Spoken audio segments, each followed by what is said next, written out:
podcast hosted by me, Jahenns Manigat, aka Canadian Red Bull. Be sure to like and follow the Field of 68 Media Network for content on the Creighton Blue Jays, like I'm doing right now, or various other hosts representing their alma maters, talking about their games, talking about their careers. So it's a really cool thing that we're doing over there. Make sure to like and follow and subscribe for all the upcoming episodes that we have lined up for you guys. And also don't forget to download the Locker Room app where we'll be doing pre and post game shows. You guys could actually type in questions. You could request to speak. It's a really cool interactive way to get to talk to not only the hosts but also other people on the platform and chat and really get to know the fans who are watching the same games that you are. Now, it's our 11th episode, and we are blessed today with a very, very special guest. He was a member of the All Freshman team. He's a second team All Big East member a year ago. He was the preseason Big East Player of the Year for this year. He's already in the 1,000-point club. He just had a stat line of 25 points, 5 assists, 3 rebounds, and an 86-70 win over Villanova this past weekend. He was a key part of Creighton's first ever share of the Big East regular season championship a year ago, and he's obviously looking to do the same thing again this year. If it's a big game, you better call his name the pride of Hamilton, Massachusetts, Marcus Zegarowski, number 11. Welcome to the J, bro. My pleasure, man. Thank you for having me. Man, how you been? How you holding up? I'm good, man. I'm just, riding the wave, just staying healthy, enjoying my time here and trying to make the best of this season. It's kind of crazy the game that you had on Saturday. It looks like you were finally comfortable, clicking on just about all cylinders. How does it feel to finally, kind of get your legs under you? You look like you're a lot more comfortable out there than you were, let's say, 7, 8 games ago. Yeah, it comes with time. I just, try and take it each day at a time and try and get better each day. And, I knew things would eventually click and things would eventually, start pulling for me and for the team. And, luckily, we won that game and, a lot of we all played well for the most part. So Right. I'm real happy with how we played and that now we just got to build on it. It's such an emotional game anytime that we play Villanova. I think back to the times that I played those Jay Wright coach teams. They're going to be disciplined. That they're going to, you can't fall for shot face. You can't get out of the parameters of what you guys are trying to do. Now that you had a couple of days to think about it, how big was that win for you guys? And how do you personally feel about it right now? Yeah, we know that Villanova game is very important, especially this year, with how things are gonna go in terms of who's gonna be number one going into the Big East tournament. We know they're gonna play less games than us in the regular season, so it's gonna go by percentage. So we know that we almost gotta win out because we can't expect them to lose. That's a bad mentality to have. So our mentality going in was we got to just win out, just win every game now, and try and get another one of those regular season titles, and then go forward from that. Bro, explain to me one thing, because I swear it seems the bigger the magnitude of the game, the more you pull out your A game. What is it about those kind of big moments? I'm thinking back to like last year to clinch the regular season championship at home against Seton Hall. I was in Hungary watching that game, and I was honestly in awe of the key moments where you were really effective, made some great plays offensively and defensively. And for the first time, I think I saw you talking a whole lot of smack. your, your guns were just moving the whole game. So talk to me about those kind of moments and what is it about those moments that really gets you hyped up and helps you bring out your A game? I just think it kind of gets me like those big games and those really crazy environments. It kind of like it brings a sense of calmness to me, but it also brings like I know I have to bring my best or I'll get exposed or something won't go my way. So in terms of those big games, Seton Hall and this past game versus Villanova, I just try and attack it with the mentality of like this is a very important game and I prepared myself, so now let's go and just play and be myself out there. And I don't know, I really don't. I've always been like that though, even in high school. Like the bigger games, I would just the bigger games, I feel like it brings the best out of you. Mhm. I'm speaking for my teammates as well. I think once we kind of go into the game like a must win and a game that can mean in March. we knew we would have to bring our best foot forward, and that's what we usually do, and I'm real happy with that. And it was a big win, not only for now but for the future. You guys have a break right now. You played on the 13th. The next game is on the 24th. Uh, those long stretches in the middle of a season, sometimes it's not something that you want as a player. I always think that whether you're coming off a win or a loss, if you have a quick game right after, it just kind of gives you a chance to not think too far behind, but to just continue to move ahead. How are you guys going to stay sharp during this time? It's a question I think a lot of fans have, and deservedly so. What is it that you guys have to do to maintain the sharp level of play that you guys obviously showed that you can play on Saturday? Yeah, I feel like in a regular year where things were normal and the COVID's not involved, and I think this 11-day break would I feel like the cons would outweigh the pros, but I think now that this season is so much different, emotionally, mentally, physically, I think a break like this throughout the season is going to benefit more than hurt, because we really haven't had a break since August. We haven't been able to almost like decompress, and even during the year we haven't really, since we play every 2-3 days. We don't really get to work on ourselves in practice. It's more of just scout and more of trying to figure out how to stop the other team, and also work on ourselves a little bit, but not as much as we think we can. And now that we have this 11-day break, this we'll work on ourselves for a couple practices and really trying to improve on things that we need to improve on. And so I think the pros outweigh the cons in this situation, and I think we'll come back even sharper. We'll stay in shape. I think our staff does a great job of doing that, and we'll stay sharp, and we'll look forward to playing DePaul.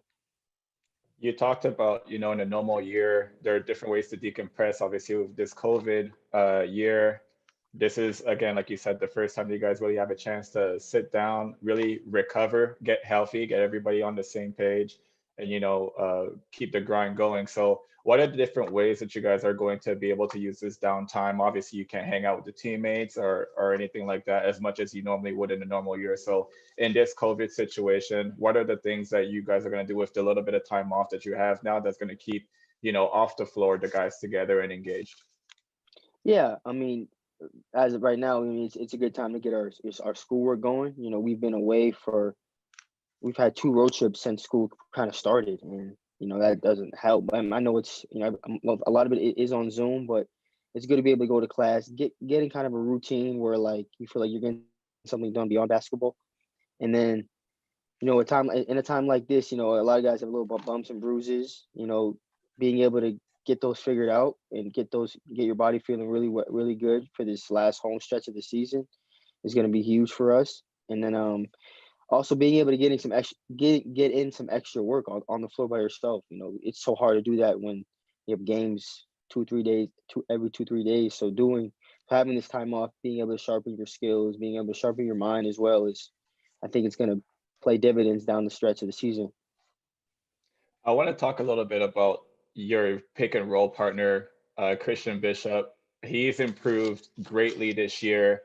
And the result of that is it's helped you as a playmaker, as a scorer as well, because he's another guy now, aside from DJ, Denzel, obviously, with what Mitch can do. He's another guy that garners attention, and then it makes it really difficult, especially with that starting 5 unit out there to defend everybody. Talk about his improvement, how much it's helped your game, and then obviously, the hard work that you've seen him put in for him to be in this situation that he is right now. Yeah, I think you guys saw a glimpse of it last year. I just think his role was probably small last year. He was a underclassman. Dreadlock Christian is what I called him. Yeah, Dreadlock Christian, exactly. And going into this year, his role is bigger, and I think he's just a smarter player. Like I think he knows how to use his strengths more as well, because he's not like physically, and if you look at him, he's not a natural 5 man. I guess he's always going into every game. He's usually undersized, but he understands how to kind of use that against the opponent, and use his speed, use his quickness, use his kind of elusiveness to try and get us open, or kind of slip a ball screen. And I just think his mental part of the game has improved and that's why you're seeing, improvements in his game, is because he kind of understands how they're guarding not only himself, but how they're guarding me, how they're guarding Mitch. So he's kind of okay. So you're gonna trap a ball screen. So I'm gonna just slip out. That way, I'll cause the defense to collapse. So it's like he kind of understands what's going on out there, and he's using it against them. And then so now that he's doing that, he's opening things up for everybody else. And for him to do that, it's gonna make not only himself look better, but everyone else. So I'm real happy with. And then in terms of his work ethic, he's always in the gym, and what you're seeing isn't like a shock to me, because I've seen him put in the work. So it's only up for here. It's only up from here for him. I love the dynamic that him and Kalkbrenner have. When Bishop is out there, especially on defense, it's hard hedges. He really does a good job of bringing guards all the way up to half before recovering quickly back to his man. It seems like with Kalkbrenner, you guys are playing much more of like a drop defense, especially on ball screens, where he's able to use his length, his size to influence shots, and obviously makes it very difficult for other bigs to finish in the paint. For you though, defensively, which style do you kind of like better? Do you like more of Christian's style helping you on those ball screen situations, or do you like the fact that you got a big boy back there who's able to block shots and really limit the effectiveness of the other opponent's bigs? That's a tough question. I wouldn't put one in front of the other. I think they both bring a certain dynamic to our defense, and it kind of lets us breathe a little bit, because Ryan's presence at the rim, maybe he doesn't have 4 or 5 blocks a game, but he changes 6 shots a game, and which really helps us out. And then Christian being able to, we call it a Jimmer. I mean, you probably know that. And yeah, of course. yeah, Jimmer started with my group, man. Exactly. And you know why too, obviously. So Christian, I think he came a long way doing that. It's awesome to see him. It just makes my job easier. It makes the guard who I'm guarding, his life pretty hard. It makes the ball screen, once that Jimmer is good, it makes everything else easier, because we can scramble and get out of it quicker.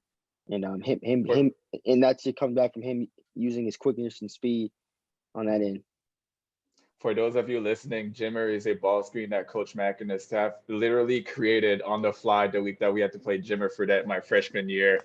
And it worked. We held him to 12 points, I believe. I'm sure Rob Anderson can correct me if I'm wrong, but I think we held him to a season low 12 points that year. So no, he really does a really great job. I'm talking about Christian Bishop here, of forcing the ball out of dominant ball guards' hands and making other players beat him. And obviously it plays into the hand that the defense that you guys are trying to play.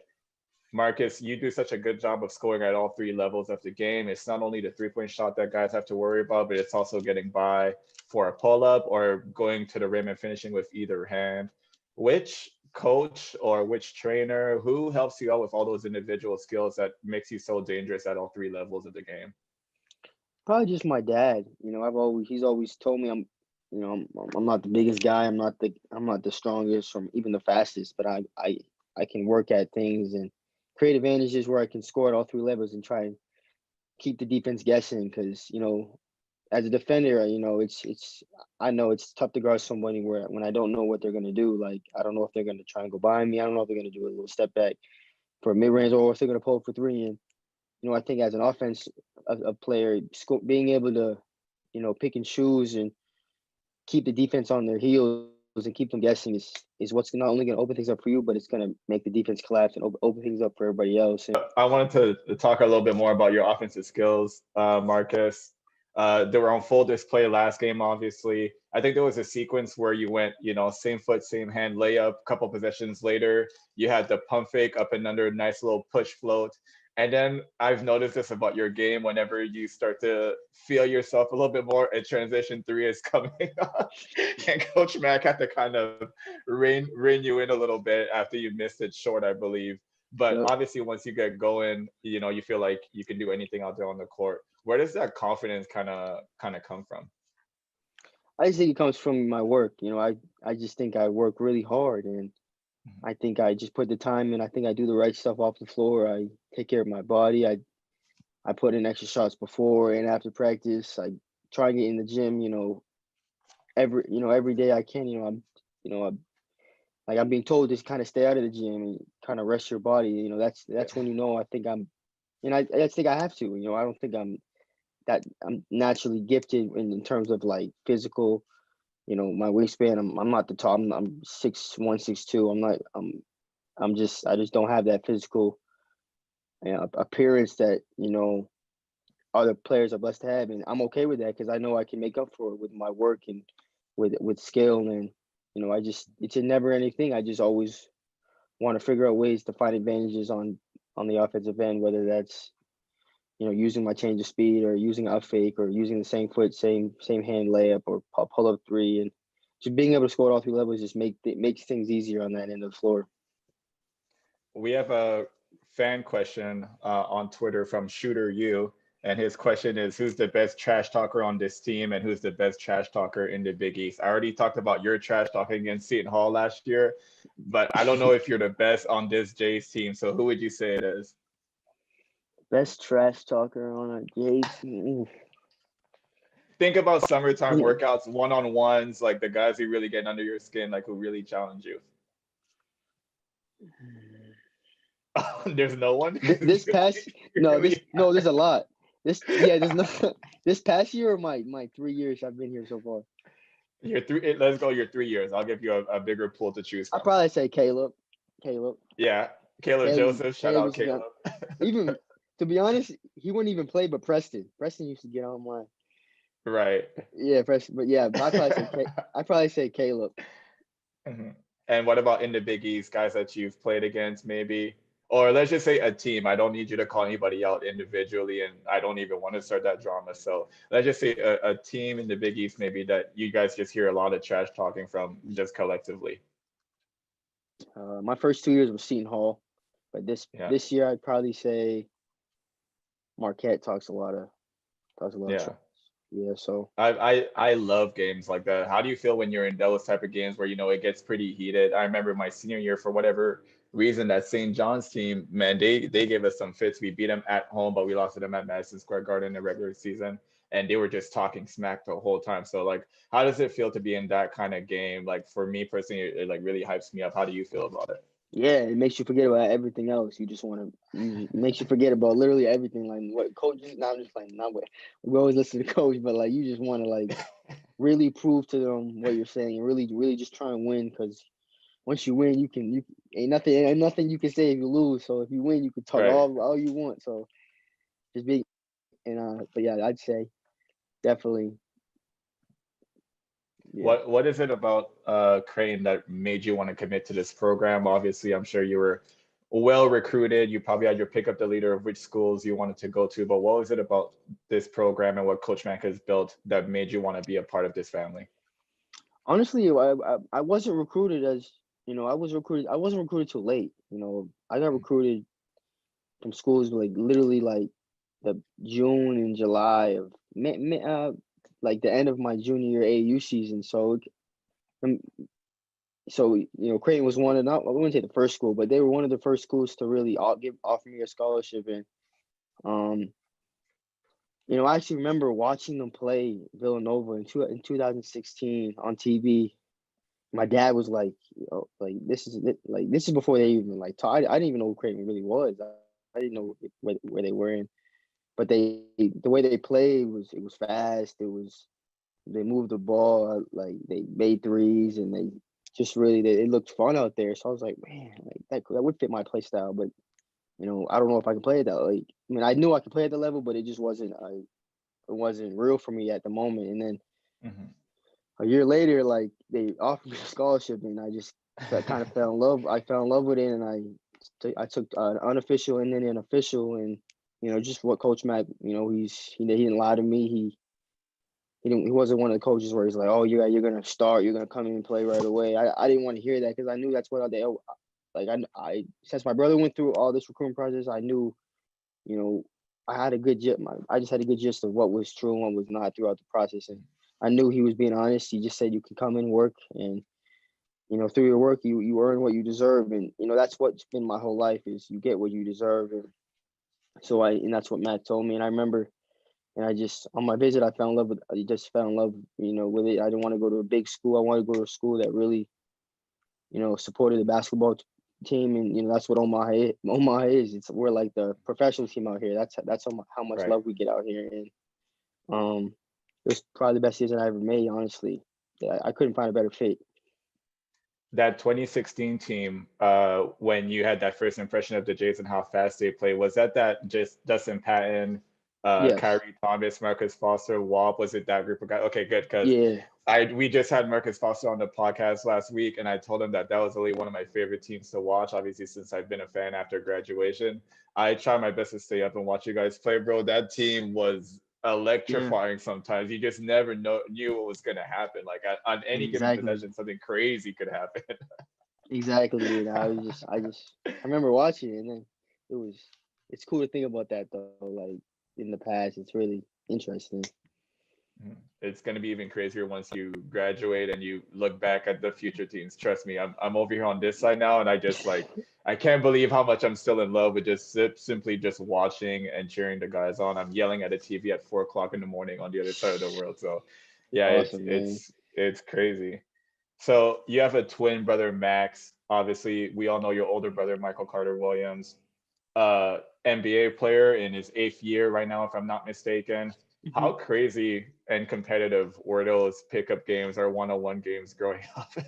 I would Yeah. imagine with those two guys, like there's a lot of banging, a lot of trash talking. So how was that environment? I mean, I didn't really play much one-on-one with Michael. He's like 7, 8 years older than me, so it was like I would never beat him. Now would be a better time to play him. But obviously a lot of trash talking going on. It was sometimes my dad would play because he plays, and Mhm. even my sister plays as well. So we'd always we have a court in the backyard as well. So we literally grew up playing out there, and it was real fun. Sometimes my friends would come over, and then Michael's teammates and friends would come over, and we played like pickup games, and I'll never forget those times. That's where I fell in love with basketball, and Right. having a brother like that who can push me and say I'm weak or say I'm a baby or I'm trash. Growing up, it made me stronger. It made me like love the game more, made me more competitive, and that's probably where people see my competitiveness from, is just from those moments of me coming up. Yeah. What kind of advice or, tips that he gives you? I'm talking about obviously Michael Carter Williams being an NBA player right now. What kind of tips does he give you as he looks back on your game, the things that he sees that you might need improvements on? How close are you guys when it comes to him just kind of, feeding you some advice in the times when he feels that you need it? Oh, he's the best when it comes to that. Like, I couldn't ask for like a better role model in terms of making sure I'm okay after a bad loss, or humbling me after a great win or a good game. And he's always there to feed me that good advice and feed me that good information that I need to hear. Every time I step off that floor, and um, he's always been there. If I have a rough game and he knows I'm down and we lost, he'll call me and be like, "Bro, it's not the end of the world, dude. You can. It's all about the next one." And then he'll send me some clips of what he saw, and what he thinks I should do in this situation, and then vice versa. If I have a good game and we win, he's like, it's like, on to the next one. I thought you did some good things, but here's what you also need to work on. So it's like a never satisfied type of conversation. And that's how I am. I think that's how my parents are, how my siblings are as well. I don't like having that feeling of being comfortable and satisfied, because then I feel like I'll get behind. So So a game like you had against Villanova this past weekend, I would assume that that's one of the times where you really feel, the lack of fans, because you know how big of a pop and reaction you would get when you guys were making that decisive push to really keep Nova at an arm's length and really kind of blow the game open in the second half. So was a game like that like just a more realization of how crazy this year has been and how different the circumstances are right now? yeah, yeah. I remember like a couple of the returning guys were telling like the freshmen, like, "Yo, if that game was in front of like 18,000, you Right. have no idea what that would have felt like. Like, you would have got goosebumps." And the fans were still great. At the game, Of course. it was actually pretty loud in there. But since like it's just not the same, and it's out of our control. But Hmm. Yeah, definitely. I would if I could pick any game. Yeah, I would pick that game to have 18,000 fans because Yeah, we know they would have went crazy. it's just such a weird situation. I'm always asked, like, because I'm playing overseas right now, we kind of have the same, parameters that you guys have, no fans in the stands for the most part. So, on podcasts, when I'm asking fans, what kind of questions they have for the players, one of them is, how do they feel about playing with no fans? So kind of just give me, a glimpse of like what goes through your mind at tip off, understanding that, look, usually this is when the fans would be roaring, going crazy, but right now these are just not the time for it. Yeah, I mean, at first it was definitely like, dang, this sucks. Yeah. But then, I like because we just had it so good in terms of like, every game was almost a sellout. Every game you can barely hear, what Coach Mack is saying.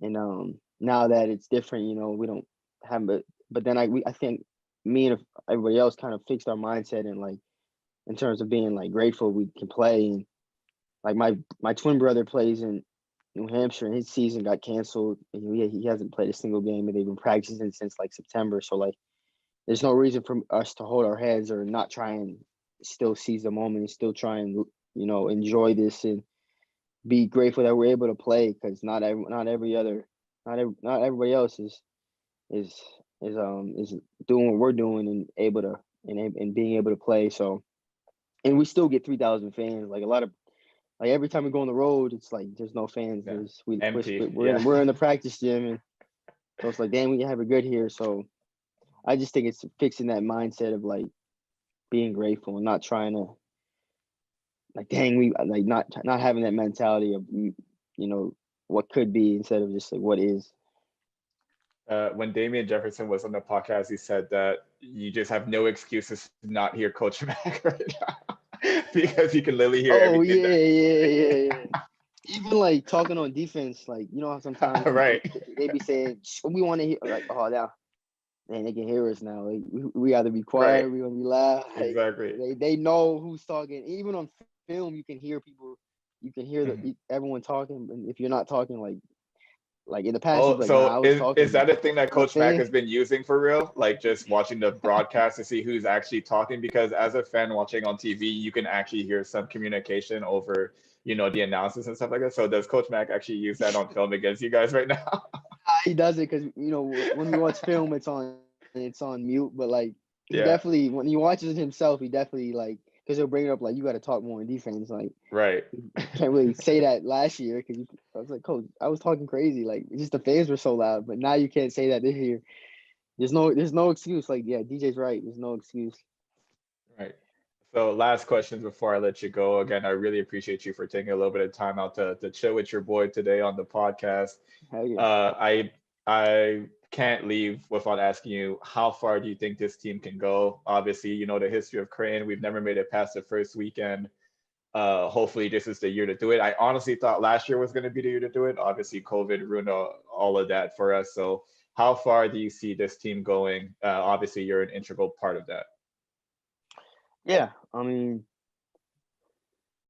you know, if we bring our best game, not even our best, if we just bring, if we just be who we are, on both ends of the floor, we attack it with the mentality of like having like let's compete for each other. Let's all be on the same page and Mhm. let's have that togetherness and not care about anything else but being together and trying to make winning plays on both ends. I don't see why we can't, make it to the Elite Eight or Final Four or even try and win it. I really don't. As long as Mhm. we all stay healthy and Colbin doesn't mess anything up. I think coach is going to put us in position to be successful. Every game, our staff does a great job of giving us a game plan and going out there and having us go out there with confidence and a sense of readiness. And I think, you know, I don't, I think we can. I think going into every game, I have a sense of like, this is a very winnable game for us. So, I Right. don't. I see us going, farther than a lot of people think, for sure. 100%. I agree with you, brother. And I obviously hope that you guys make it happen from Yep. afar. Man, it's just been so thrilling watching this year, the ups and downs. And obviously, you guys have to deal with unfortunate circumstances are out of your hands, but I see you guys putting in the effort. I see you guys, putting in the work. So keep on keeping on, brother. We'll obviously be staying in touch as the year goes on. Yes, sir, man. Uh, Thank you. yeah, thank you everyone for joining us. Make sure to like and subscribe to the Field of 60 Media Network. And don't forget to download the Locker Room app, like I said before, for more content like this. Marcus Zegarowski, number 11, was our 11th guest on the Welcome to the J podcast. So again, thank you, Marcus. We had back-to-back Marcuses, Marcus Foster and Marcus Zegarowski on the show. What's So up? appreciate you, bro. Stay healthy, stay safe, and go Jays. Yes, sir.